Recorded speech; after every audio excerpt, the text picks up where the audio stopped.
Vamos a hacerle una entrevista a Margarita Cerda, feminista popular de Federación. Nos vas a contar un poquito de su vida, de su historia de vida. Ahí te doy la palabra, Margarita. Bueno, ¿qué tal, Marta? Bueno, querés saber de mi historia de vida. Bueno, te cuento que nací en Santiago del Estero, en la provincia de Santiago del Estero, en un pueblito llamado Loreto. Mi nacimiento coincidió con la fecha de fallecimiento de mi abuelo paterno. Eso trastocó una familia, mi padre una familia de 10 hermanos, mi madre de una familia de 8 hermanos, mi padre el mayor de la familia, mi madre la menor de la familia. Así que eso trastocó a toda la familia e hizo que a los pocos meses de nacida, mi padre siendo el mayor, migrara a Buenos Aires en busca de trabajo junto con mi mamá. Y me dejaron el cuidado de mi abuela materna, doña Custodia, doña Mariana Custodia. Con ella me crié hasta los 4 o 5 años, así que viví esa vida rural. Tengo algunas imágenes, algunas estampas de recuerdo. Mi abuelo era india, era diaguita, hablaba el quechua en casi todas las ocasiones, solamente cuando tenía que negociar o tenía que hablar con las personas que hablaban castellano, hablaba el castellano. Mi bisabuela nunca habló el castellano y mi abuelo era de origen español. Así que tengo estampas de esa vida, como andando en el caballo con mi abuelo, viendo a mi abuela que seguramente por alguna cuestión de luto andaba siempre con esos pollereros negros, uno arriba de otro, una trenza larguísima que le llegaba hasta los tobillos. Así que también recuerdo cuando mi abuelo, tenía una pequeña plantación, plantaba sandía y cortaba la mitad y le sacaba el corazón para que yo comiera, digamos. Entonces, una hermosa primera infancia. Hasta que me fueron a buscar, porque mis padres en realidad lo que me habían dejado en función de tener un trabajo, de tener una vivienda, ellos habían conseguido todas esas cosas y me van a buscar. De mi memoria lo guardo como el día más doloroso. Me recuerdo parada en la estación de trenes, aferrada a las polleras de mi abuela, escondida entre los pliegues de la pollera de mi abuela, esperando el tren. El tren siempre me trae un dejo de nostalgia, hasta que lo comprendí. Cuando era más chica, cuando tenía mucha tristeza, siempre pensaba que me iba a suicidar frente a un tren, ¿no? De grande elaboré que esta historia tenía que ver con esa pérdida que había significado el regazo de mi abuela.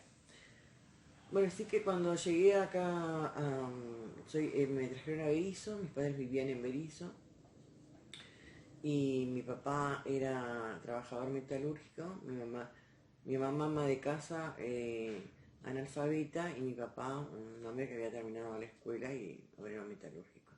Llegué aquí, ya tenía un hermano recién nacido de pocos meses, así que ahí viví con ellos desde los 5 años hasta los 17 que me fui. Viví en una casa con muchísima violencia, una violencia. Cuando era chico, durante mucho tiempo pensé que mi mamá era responsable de la violencia que recibía. O no sé si era responsable de la violencia, sino que era responsable de no poder defenderse de los ataques.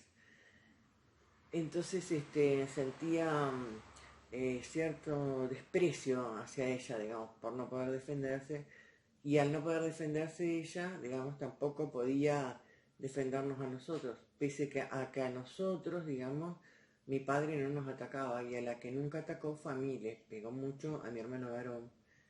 Así que sí tengo también imágenes, así como fotografías, siendo una niña de 8 años, corriendo descalza en medio de la noche para llamar a la policía, para que vengan a parar las situaciones de violencia, porque eran situaciones de violencia que siendo chico uno, digamos, además de que son terribles, uno siempre espera un final mucho más trágico, ¿no?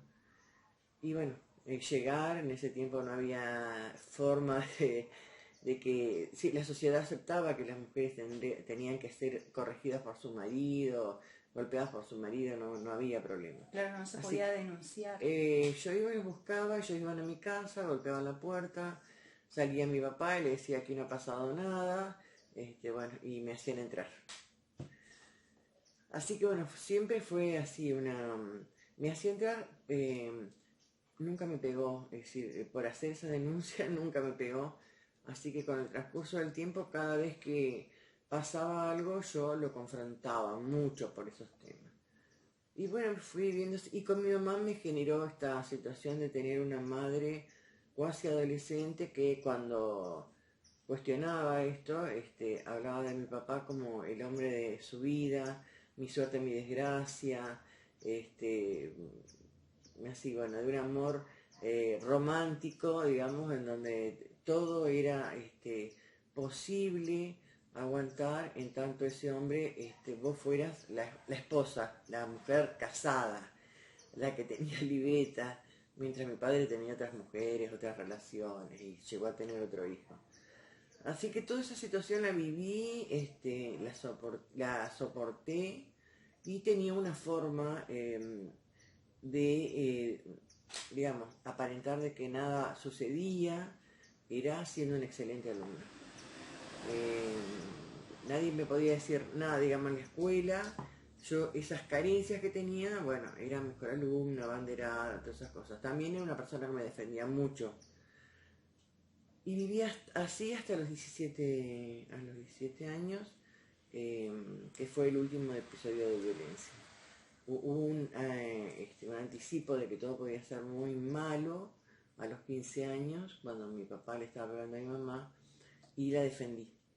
En esa defensa lo lastimé, en realidad lo quería matar, o sea que realmente lo quería matar, y bueno, él terminó en terapia intensiva y yo en un hogar de menores.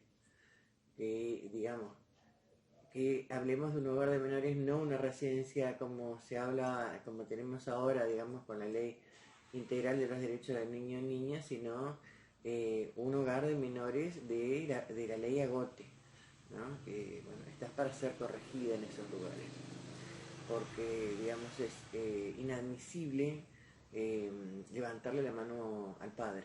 ¿Y de qué manera te corregían o era en ese momento? Mira, la etapa esa del colegio de menores, digamos, es como una cuestión que yo la tengo seguramente para cuidarme, se ha hundido profundamente en mi inconsciente.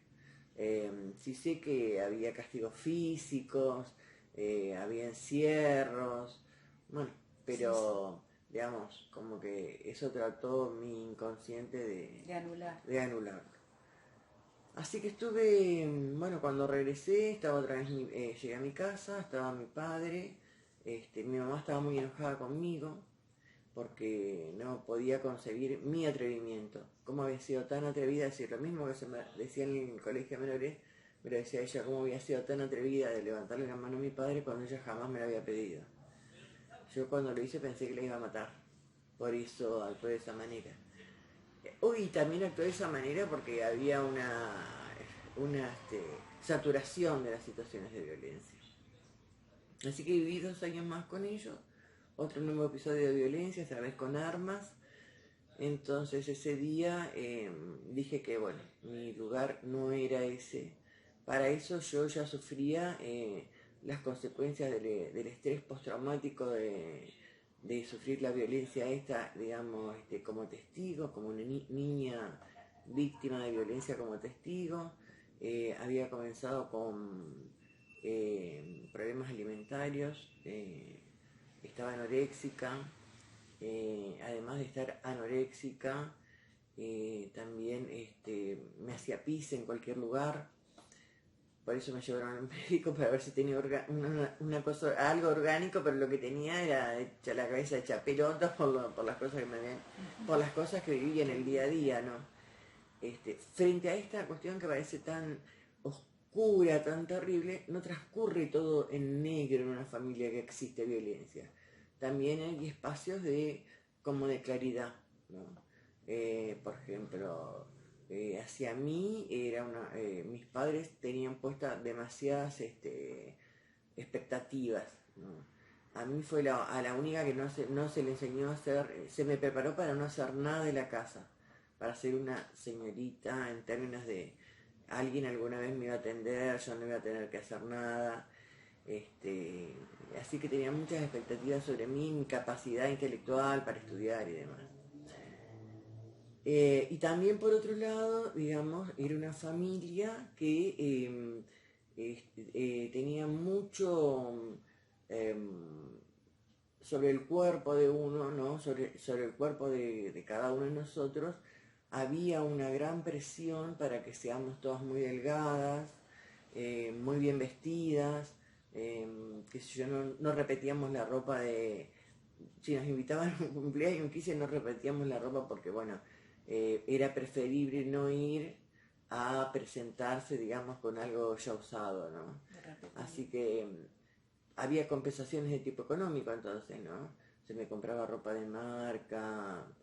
Bueno, todas estas cosas que tenían que ver cómo la familia trataba de equilibrar tanto dolor que te causaba con otras cuestiones que eran más que nada, digamos, para el afuera. Así que bueno, y cursé mi secundario también con muy buenas notas y cada vez que los quería hacer enojar empezaban a armar en la escuela porque sabía que eso provocaba un gran quiebre en ellos, ¿no? Un gran dolor les provocaba haciendo armar en la escuela. Así que tenía periodos en que la rebeldía con ellos era estar mal en la escuela. Y bueno, hasta los 17 años que te digo que ocurre este episodio con armas y entonces me doy cuenta de que era el momento de irme. Sentí en ese momento que era mi vida o la de ellos. Si yo me quedaba ahí, los iba a terminar matando porque no los soportaba más. Y si me iba, como me fui, me iba a una nada con 17 años, a una vida a la calle. Una calle que para mí siempre fue una calle, digamos, acompañada, porque las veces que salía, si mis viejos me acompañaban, me llevaban, si me iba al cine me iban a buscar, todo ese tipo de cosas, esos cuidados externos, claro, que hace que parece que alguien te quiera mucho, qué sé yo.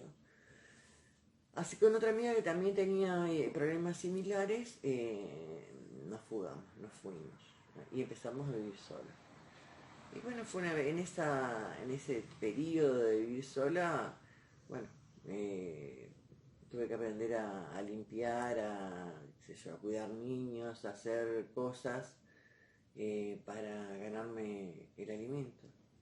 Y estudié.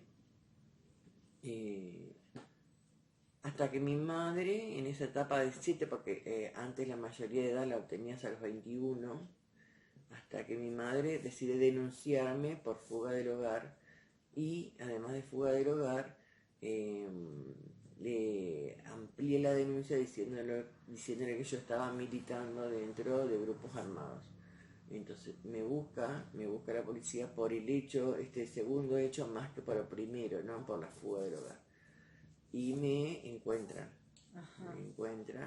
me detienen y estuve detenida en una unidad femenina en La Plata frente a la estación de servicio. Ahí estuve, a la estación de trenes, y ahí estuve alrededor de 6 meses en un calabozo horrible.